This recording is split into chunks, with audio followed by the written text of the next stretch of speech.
Hello everybody! Today is a really important day. We celebrate the first Undertale anniversary! Yay! On September 15 of 2015, we had this beautiful game released to the internet, and oh boy, even though it's been just a year, the game has managed to create a really huge fandom with thousands and thousands of people making more new content every day. So to celebrate this, I was thinking maybe an animation, or maybe just drawing, or maybe just me talking about it. And the best way to celebrate the very first anniversary is to show people how little they know about the game itself. That even after a year, this game can still surprise you with really shocking things.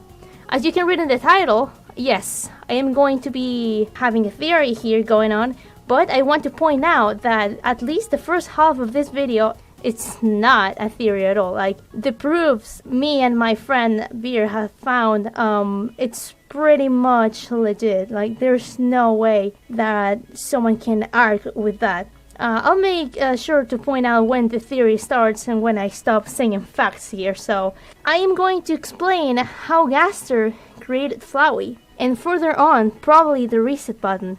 So I'm gonna show you all the proof that I have to support this wild theory. Warning though, there are some big spoilers ahead. So if you wanna, enjoy Undertale as a game, I recommend you to play it first before watching this video. I promise it'll be worth it. If not, well then, stick around with me and we'll see what the whole theory is about. I want to shout out my friend Veer here, that we both created this theory. We've been working on it for some time, and just recently we found out really important facts that support our theory more than ever. So having that out of the way, let's move it with it. So, let's start off with a bit of backstory here. Theorizing, in what year does Undertale actually takes place? A lot of people seem to believe that the game takes place shortly after 21X. However, I invite you to view the timeline in a different light. What if the game actually took place nearly an entire century after Kara's fall into the underground? In Toriel's house during the pacifist neutral run, there is a calendar you can interact with that states there's an old calendar from the end of 21X. A date is circled on it. However, this text changes during the genocide route, where Kara is much more active about how they interact with things, when it says the date I came here. Now, judging by the events of Undertale routes, we can tell that the events of Undertale, Kara and Ezreal's mission, happened quite a long time ago, and after Kara, 6 more humans fell down before Frisk. This gives us a good idea that it took quite a while for us to enter the underground. Now, judging by the facts above, we can safely guess that the events of the game actually occurred during 210X, almost a full century after Kara fell. Crazily enough, this is supported by Papyrus. His online name is CoolSkeleton95. Often people use their birth year as the numbers in their online usernames, and since Papyrus only showed up recently and acts fairly young, we can guess that the date couldn't possibly be 1995, and so it must be 2095. This is also supported by the fact that Papyrus has no idea what a human looks like, which means he must have been born after all 7 of the other humans, including Kara, have fallen and died. Now, we'll work with this approximate date for the game itself. I'm going to get into the real theory, Well, not so much of a theory like I said at the beginning of the video. Gaster created Flowey. It's actually something I can confirm you guys and will do. But the ability to reset, save and load, it's actually connected to Gaster and, to every major moment of the game. Now, what proof led us to believe that Gaster and Flowey are related? Well, the True Love entries. For one, entry 1 through 8 are written in a very specific manner. The punctuation and capitalization is correct and proper. The dialogue itself is more formally written. Overall, the first 8 entries are way more professional. During these first 8 entries, we learned that the monster determination experiments have begun, Flowey was chosen as the vessel, and the experiments have started full swing. However, at the same time, Hamstablook, also known as Mettaton, has written his first diary entry, as we can see here.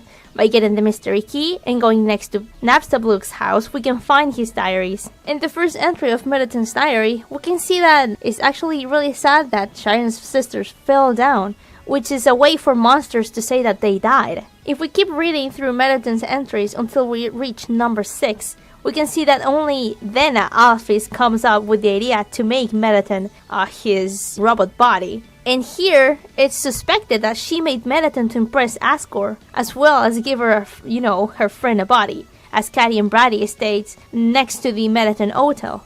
So, what is that all up to? Well, Alphys made Mettaton to impress Asgore either before she became the royal scientist or very, very shortly afterwards. We know that she was not the royal scientist during the initial monster experiments, since, as we can see here, we can clearly see that one of the amalgamates even has the clear resemblance of Sharon's body. This means whoever was the previous royal scientist had started the experiments and chosen Flowey as a vessel.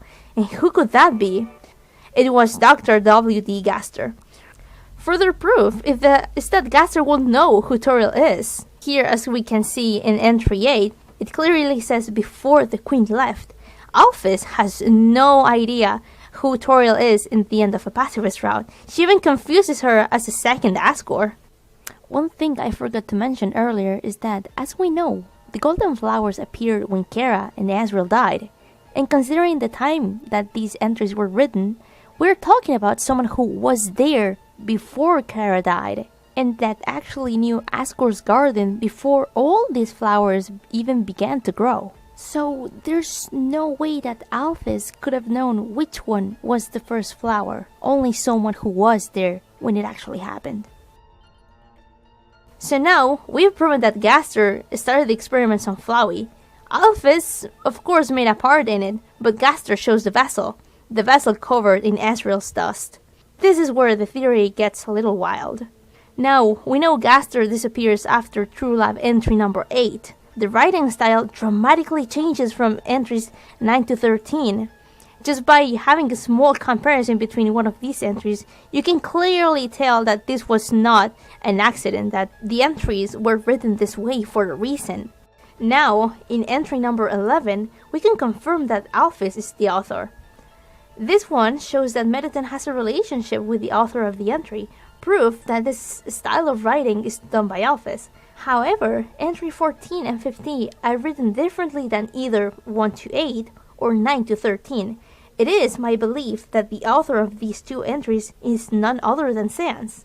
Now, we know Sans and Alphys know each other from the epilogue after the True Pacifist ending. Here we see a dialogue. Alphys knows Sans well enough to predict what he'll say. Sans reacts quickly and covers it up with a joke, but the proof is there. Sans has also given Alphys dog food, proof that he knows endogyny, and he probably even fed the amalgamate dog. Now, using this, it is very easy to speculate that Sans wrote entry 14 and 15, placing him as a scientist in the True Lab. We know that Sans is into science, based on his owning of physics books and his own laboratory behind his house. Now, entry 17. This is quite interesting because there are two entries 17. We're gonna call 17.1, which is written by Alphys, and 17.2, which is with no doubt recorded by Gaster. Recorded, you say? Yes, recorded. Entry 17.2 is read to us when we find it in the game files, because what we, as the player, know as game files, monsters know it as the void. What Gaster is doing in the void is impossible to tell, but there are some things that occur that makes us believe he did not stop experimenting. We'll get back to his experiments in a moment. First, we have to find out, why didn't Gaster die from his accident? Whatever that may be, right? Well, I have two beliefs. One, he may have injected himself with determination, or whatever experiment he was making had to do with determination. Now, every monster filled with determination becomes a goopy blob of what it once was. The model we believe to be Gaster inside the Grey Door looks quite goopy. This being would have had parts of himself dripping off. whenever the accident occurred and he fell into the core, he was erased from the timeline. What happened to these blobs of Gaster? Well, one of Gaster's followers give us a really good idea of what can happen to it. He even says he's holding it in his hands. So these parts that dripped from Gaster when the accident happened that stayed in reality tried to become him again, but of course not having enough substance, forming again didn't work. So they could only form the head. Now, it could be a complete coincidence, or maybe it was just Toby trying to creep us out by having one of Gaster's followers holding a piece of him, but this is supported even further by a monster we encounter in game. This amalgamate is called Memory Head. This amalgamate is quite unique. Its act options are very similar to our own. But why could that be? Only the being that has more determination can have this kind of options, right? Now, we know that after Gaster's disappearance and Alphys' arrival, when Flowey was awakened, there had to be a gap of time. And who had the most determination in that time? Well, I believe Memory Head had it. Now, the amalgamate can't even talk properly, so it wasn't able to exactly control the timeline, but he had the options to. At this point, whatever cataclysmic event Gaster created by falling into the core had already occurred, and Flowey was primed and ready to wake up. Once your best friend fully understood what was going on, the Memory Head lost a little control of the timeline it had. Now that we have some proof that Gaster was either injected or got caught into the accident with determination, let's take a look at why he's responsible for the ability Reset. So, we know that before Gaster's accident, no human was able to reset. None of the 7 human children were able to save or load. Not even Kara, whose soul is a determination soul, just like Frisk's. Not even the humans on the surface can reset, and that's because there's one difference between the surface and the underground, and that's the core, the place Gaster fell into during his accident. If we put this in a whole timeline, we can see that before a certain event that happened, there was no ability to reset, and clearly from this point on, there is an ability to reset, save, or load, and it only works in the underground. Now, even the Gaster followers mentioned that Gaster fell into the core. This machine powers all of the underground, from the first time we entered to the ruins to Asgore's garden before the exit to the surface. The moment a human enters the underground post-Gaster accident, if they have enough determination to override whoever has the power at the current time, they gain the power to reset. This makes it so that only the underground is caught in the save load reset paradox after Gaster's accident. To sum it all up, Gaster created Flowey. He got caught in the accident with determination or injected himself with it before falling into the core. This caused the underground to enter a time paradox where whoever has the most determination gains control over the timeline. And well, that's the theory that me and Veer made for this Undertale anniversary. Having this said, I also realized a couple of fun facts, like for example, I can say that the core wasn't something that Gaster thought of create from one month to another. The core is actually really old. By judging which place in the underground has electricity, we know that the ruins in Atoriel's house would have lamps installed all over the house, which means that there had to be a sort of thing to power it with electricity. And of course, as the underground started to expand, Gaster probably started to make the core bigger, and ultimately reaching Hotland, and finally creating the core that it's the main source of power in the underground. But with this, I can at least confirm that Gaster was alive. Probably he was sent to the underground along with the other monsters shortly after the war ended. And I could keep going on, but this video is gonna be super long. I want to leave you guys with these thoughts that at least I can confirm 100% that Gaster is responsible for choosing Flowey as a vessel, as I mentioned in the beginning of the video, by analyzing the entries' writing styles and Mettaton's diary entries.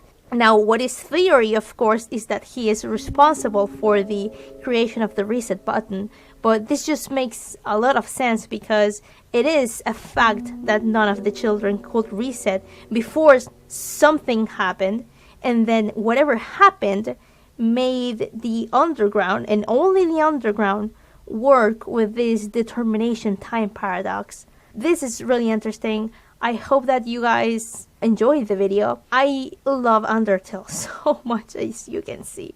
And for this anniversary, I thought that it was a really good way to celebrate it by showing you guys that even after a year, this game has a lot to offer yet. Thanks to Toby Fox for creating such an amazing game, and I'll see you guys later. Bye bye.